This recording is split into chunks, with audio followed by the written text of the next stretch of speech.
এবং কৃষক সংযুক্ত কৃষক সংগঠনের পক্ষ থেকে আজকে যে 12 ঘন্টার বন্ধ ডাকা হয়েছিল, সেই বন্ধ সর্বতোভাবে সারা ভারতবর্ষের সাথে আমাদের ত্রিপুরা রাজ্যের ব্যর্থ হয়েছে এবং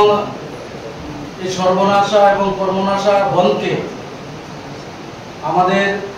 রাজ্যের শ্রমিক, মেহনতি মানুষ, ছাত্র, যুবক, কর্মজীবীরা, সমস্ত অংশের মানুষ সর্বতোভাবে প্রত্যাখ্যান করেছে।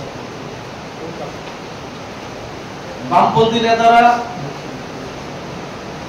এই দুর্যোগপূর্ণ আবহাওয়াকে কাজে লাগিয়ে ওনারা বলছেন যে তাদের বন্ধ সাকসেস হয়েছে, সফল হয়েছে। আমরা দেখেছি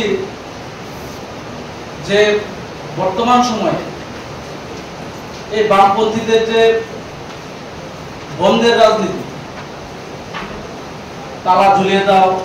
ভেঙে দাও, গুড়িয়ে দাও, সমস্ত ডেভেলপমেন্টের কর্মসূচিকে বন্ধ করে দাও,